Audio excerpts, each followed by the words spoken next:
Hello student, welcome to my channel.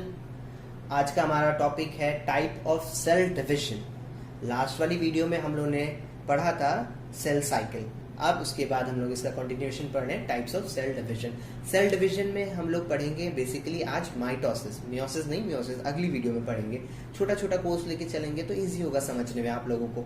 Last वाली video में मैंने आपको थोड़ा सा एम फेज में माइटोसिस बताया भी था, बट आज हम उसको डिटेल में पढ़ने वाले। तो सबसे पहले माइटोसिस होता क्या है। माइटोसिस को दो नामों से जाना जाता है, एक इक्विवेलेंट सेल डिविजन और दूसरा सोमैटिक सेल डिविजन। ठीक है, इसके बारे में मैंने आपको पिछली वीडियो में बताया था, फिर मैं इससे एलैबोरेट कर देता हूँ। क्योंकि इसमें जो होता है कि अपना क्रोमोसोम्स वो इक्वल डिवाइड होता है। ठीक है, जितना पेरेंट्स में होता है उतना ही उनके डॉटर्स में होता है, तो इसलिए इसे इक्वेशनल सेल डिवीजन कहते हैं। सोमैटिक सेल डिवीजन इसलिए कहते हैं क्योंकि ये बॉडी सेल्स में होता है। ठीक है, इसका वर्ड जो है माइटोसिस वो सर्च किया था, मतलब पॉइंट किया था, the name of the scientist is Flemming in the year 1882। Okay, अब क्या है कि इसमें जो माइटोसिस है वो उसमें भी दो स्टेजेस चलती हैं, एक कैरियोकाइनेसिस, दूसरी चलती है साइटोकाइनेसिस।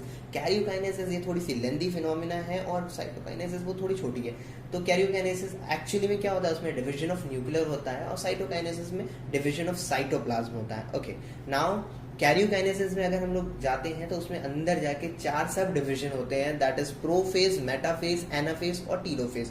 प्रोफेज को फर्स्ट फेज भी कहते हैं। ये भी इसको हम लोग ने अपने हिसाब से इसको दो भाग में डिवाइड कर दिया है, early prophase and let prophase, जिससे कि हम इसे इजीली समझ सके। मेटाफेज वैसे ही छोटी सी फेज है, इसलिए इसको दो भागों में नहीं डिवाइड किया, इसे आफ्टर फेज भी कहते हैं। एनाफेज इसे बैक फेज कहते हैं, और इसको भी हम लोग ने अर्ली और लेट में डिवाइड किया है। टीलोफेज जो कि एंड फेज कहलाती है, उसको भी हम लोग ने दो पार्ट में डिवाइड किया, अर्ली और लेट। अब हम लोग देखते हैं कि जो हम लोगों की पिछली वाली सेल साइकिल से जब हम लोगों के पास लेट इंटरफेज में सेल आता है, उसमें असल में होता क्या क्या है, तभी हम लोग उसको आगे समझ पाएंगे कि आगे क्या क्या चेंजेस आने वाले हैं कैरियोकाइनेसिस में।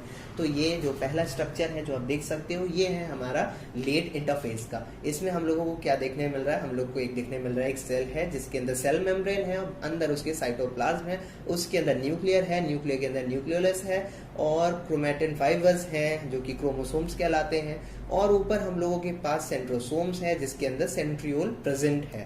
तो ऐसा स्ट्रक्चर हम लोगों को मिलता है जो कि एंटर करता है हमारी मियोसिस प्रोसेस के लिए। ठीक है, तो अब हम लोग पढ़ते हैं सबसे पहले प्रोफेज। प्रोफेज में हम लोग अर्ली प्रोफेज के बारे में जानेंगे। अर्ली प्रोफेज में क्या क्या चेंजेस होते हैं सेल में, वो हम लोग देखने जा रहे हैं। तो इसमें क्या होता है, सबसे पहले सबसे जो चेंजेस आते हैं, बिग चेंजेस, वो ये है कि जो सेंट्रियोल है उसमें उसका डिवीजन हो जाता है, और सेंट्रोस्फीयर जो है वो डिसअपियर होने लग जाता है। सेंट्रोस्फीयर क्या होता है, सबसे पहले वो बता देता हूँ। सेंट्रोस्फीयर जो है वो उसकी मेम्ब्रेन है जिसके अंदर सेंट्रियोल प्रेजेंट होता है, तो वो डिसअपियर हो जाता है। ठीक है, अब इसमें दूसरा जो बेसिक चेंजेस होता है उसमें क्या होता है कि जो क्रोमोसोम्स होते हैं वो शॉर्टन होने लग जाते हैं, छोटे होने लग जाते हैं, और थोड़े से मोटे होने लग जाते हैं, उसमें थिकनिंग होने लग जाती है, वो एक अपना पर्टिकुलर शेप ले लेते हैं जो कि विजिबल होने लग जाते हैं न्यूक्लियस में आराम से। अब इसमें क्रोमेटिन जो है, क्रोमेटिन वो भी विजिबल होने लग जाता है अच्छे से, और इसमें सेंट्रोमियर वो भी बिल्कुल आराम से सेंटर में हर क्रोमोसोम्स के विजिबल होने लग जाता है। मतलब आप इसको मतलब आराम से आइडेंटिफाई कर सकते हो कि हाँ ये है क्रोमोसोम का स्ट्रक्चर। पहले जो था वो बिल्कुल ही मैसी टाइप का था, तो उसमें नहीं दिखता था। अब अर्ली फेज में आके इसका स्ट्रक्चर ऐसा हो जाता है कि चीज़ें विजिबल हो जाती हैं। ओके, अब क्या होता है कि हम लोग नेक्स्ट वाले डायग्राम पे आते हैं। मैंने इसको देखिए एक स्ट्रक्चर इसमें और बना रखा है, दिस वन।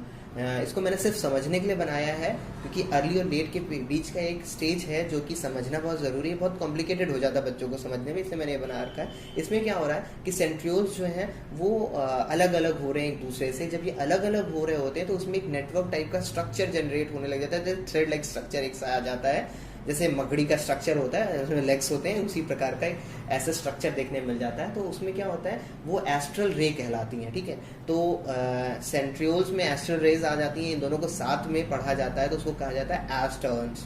ठीक है, जो अब इसमें ये चेंजेस हुआ है ये मैंने बताने के लिए एक सेपरेट डायग्राम बनाया था। बाकी अब हम लोग आ जाते हैं लेट प्रोफेज पे। लेट प्रोफेज में क्या होता है, जो क्रोमोसोम्स हैं, सबसे पहले क्या बताएंगे हम लोग, सेंट्रियोल्स के बारे में बताएंगे। सेंट्रियोल्स क्या होते हैं, दोनों अपने अपने पोल्स पे पहुंच जाते हैं। ठीक है, अपने अपने पोल्स पे पहुंचते हैं और साथ में उसमें स्पिंडल फाइबर जनरेट हो जाता है जो कि थ्रेड लाइक स्ट्रक्चर होता है, जो कि नेटवर्किंग टाइप की सीन क्रिएट करता है। डॉटेड डॉटेड से मैंने ब्लैक डॉट से दिखाया हुआ है वहाँ पे, ठीक है। अब उसमें क्या होता है, जो क्रोमोसोम्स हमारे न्यूक्लियस के अंदर थे वो उस क्रोमेटिन नेटवर्क्स में, स्पिंडल फाइबर्स में मतलब फिक्स फंस जाते हैं। जैसे लाइक कि अभी कभी आपने वो देखा होगा स्पाइडर का जाला, तो उसमें इंसेक्ट जैसे से नहीं फंस जाते हैं, उसी प्रकार से वो उसमें फंस जाते हैं। बट ये हो कैसे पाता है, ये इस प्रकार से हो पाता है क्योंकि जो न्यूक्लियर मेम्ब्रेन है वो डिसअपेयर हो जाती है। अभी तक का आप इजिली न्यूक्लियर मेम्ब्रेन देख पा रहे थे, अब इसमें न्यूक्लियर मेम्ब्रेन जो है वो डिसअपेयर हो जाती है। उसके डिसअपेयर होने से क्या होता है कि जितने भी क्रोमोसोम्स हैं वो साइटोप्लाज्म में खुल के आ जाते हैं और ये जो स्पिंडल फाइबर्स हैं उसको अपने में पकड़ लेते हैं। तो ये इस प्रकार का लेट प्रोफोज में हमारा स्ट्रक्चर इस प्रकार का आ जाता है। अब आगे हम लोग बात करते हैं कि क्या होता है, तो हम लोग आते हैं मेटाफेज में। मेटाफेज जो कि बहुत ही शॉर्ट फेज है, इसमें कुछ बहुत ज़्यादा चेंजेस नहीं आते हैं, इसमें बहुत छोटा सा एक फेज चेंज आता है जो कि बहुत ही मतलब इंपॉर्टेंट है। उसमें क्या होता है, जो क्रोमोसोम्स होते हैं वो अपने आप को अरेंज कर लेते हैं अपने इक्वेटर पे, ठीक है, और एक इक्वेटरल प्लेट होती है जिसमें वो अपने आप को अरेंज कर लेते हैं। जैसे कि आप देख पा रहे हो बिल्कुल सेंटर में आ जाते हैं, इक्वेटर पे आ जाते हैं और दोनों पोल्स अपने अपने साइड हैं। स्पिंडल फाइबर्स जो हैं वो उस तरीके से उसको खींच रहे हैं और एक बिल्कुल फिक्स स्ट्रक्चर ऐसा बन जाता है, ठीक है। अब हम लोग आ जाते हैं एनाफेज में। एनाफेज को भी हम लोगों ने दो पार्ट में डिवाइड किया हुआ है, early anaphase and let anaphase.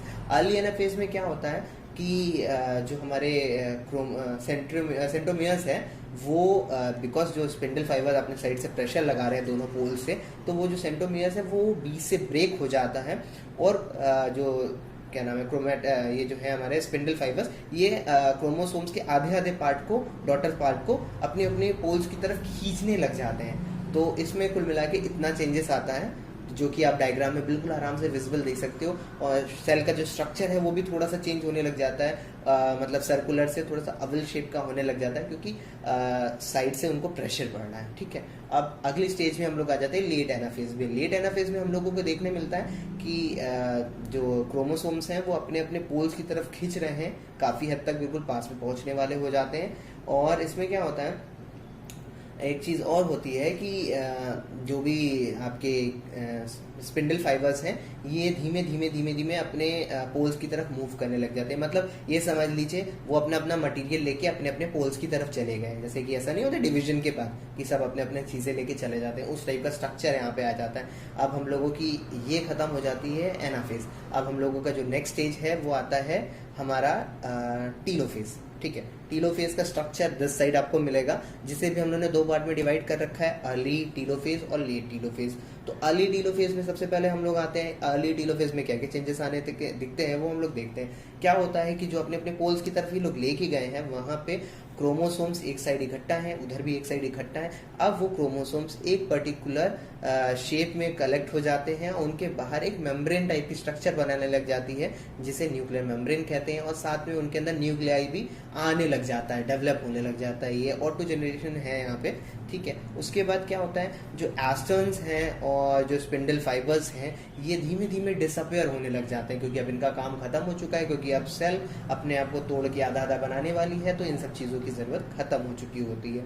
तो ये होता है अर्ली टीलोफेज में। अब लेट टीलोफेज में क्या होता है, लेट टीलोफेज में चीज़ें और अच्छे से दिखने लग जाती हैं। आप देख सकते हो कि जो क्या नाम है सेल है वो बिल्कुल क्लियरली विजिबल होने लग गई है कि उनके पास अपना न्यूक्लियर है, न्यूक्लियाई है, उसके अंदर क्रोमोसोम्स है, सेंट्रोसोम्स है, सब कुछ अपना अपना हो गया। और एक कमाल की बात और आती है कि जब ये डिवाइड होते हैं तो ये अपने आप को कंप्रेस कर लेते हैं, इसमें थिनिंग स्टार्ट हो जाती है क्रोमोसोम्स की, वो फिर से बिल्कुल पतले पतले हो जाते हैं और विजिबिलिटी उनकी क्रोमोसोम्स का स्ट्रक्चर दिखना बंद हो जाता है। जैसे कि आप स्ट्रक्चर में देख पा रहे होगे कि क्रोमोसोम्स अब अपने पुराने स्ट्रक्चर की तरह नहीं दिख रहे हैं, वो बिल्कुल कंप्रेस हो गए। तो ये होती है हमारी लेट टीलोफेज में स्ट्रक्चर। अब हम लोग देख लेते हैं कि टीलोफेज का जो एंड प्रोडक्ट होता है वो ये हो गया, ठीक है। अब हम लोगों का नेक्स्ट टॉपिक आता है, that is cytokinesis. Cytokinesis it's a division of cytoplasm. अभी तक आपने देखा कि न्यूक्लियर में ही सारा डिवीजन हुआ था, अब जो डिवीजन होगा वो साइटोप्लाज्म में होगा। तो इसमें मैंने दो चीज़ें दिखाई हुई हैं, आप कंफ्यूज मत होइएगा। ऊपर वाला जो स्ट्रक्चर है वो एनिमल सेल का है, नीचे वाला प्लांट सेल का है।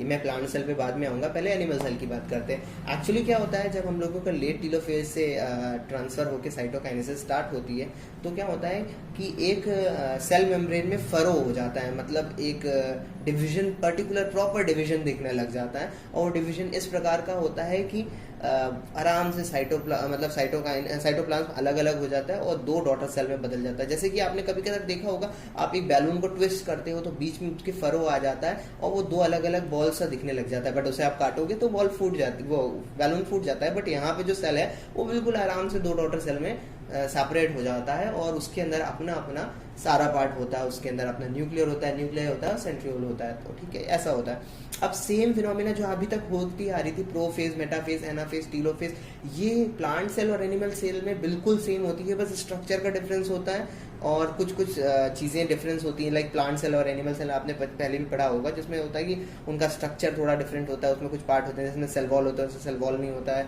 ठीक है, तो ऐसी बहुत सारी चीज़ें चेंज होती हैं, तो इसके कारण इनके साइटोकाइनेसिस में थोड़ा सा चेंज आ जाता है। उसमें क्या था एनिमल सेल में कि दो डॉटर सेल अलग अलग हो जाते हैं अपने अपने शेप को लेके, बट यहाँ एनिमल सेल में जब ये साइटोकाइनेसिस, प्लांट सेल में जब साइटोकाइनेसिस होती है तो यहाँ पे एक सेल प्लेट बन जाती है दो सेल के बीच में, जैसे कि आप देख पा रहे होगे वहाँ पे एक सेल प्लेट बन जाती है। ये इसलिए होता है क्योंकि प्लांट सेल में सेल वॉल होती है और सेल वॉल क्या करती है, एक उसको स्ट्रेट मतलब वो देती है, स्ट्रेंथ देती है प्लांट सेल को। ठीक है, तभी वो अपना स्ट्रेट लुक दे पाता है प्लांट, क्योंकि उनके पास हाथ पैर तो होते नहीं है कि वो अपने आप को बैलेंस कर सकते हैं, उनके पास सेल वॉल होती है सपोर्ट के लिए। तो वो सेल वॉल उसी प्लांट में ऐसे ऐसे डिवाइड होकर जुड़ती चली जाती है। तो इसका स्ट्रक्चर कुछ इस प्रकार का आता है साइटोकाइनेसिस के बाद। तो ये था हमारा पूरा माइटोसिस। तो आई होप कि आप लोगों को माइटोसिस थोड़ा सा क्लियरली समझ में आया होगा, और कुछ ना समझ में आया तो आप कमेंट में पूछ सकते हो, मैं थोड़ा सा इलाबरेट कर दूंगा वहाँ पे आपको। बहरहाल अगर आपको मेरी वीडियो पसंद आई हो तो please do like, share and subscribe with your friend, और साथ में बेल आइकन दबा दीजिएगा अगर आप चैनल पे नए हो। और प्रीवियस वीडियो का मैं लिंक डाल चुका हूँ इस वीडियो में, तो आप वहाँ से मेरी प्रीवियस वीडियोस देख सकते हो। और आज की वीडियो में इतना ही। अगली वीडियो में हम लोग मियोसिस डिस्कस करेंगे, उसको भी हम लोग इतनी शॉर्ट, इतनी ईजिली डिस्कस करेंगे कि आप लोगों को हर एक पॉइंट अच्छे से समझ में आए। तो it's time to say good bye.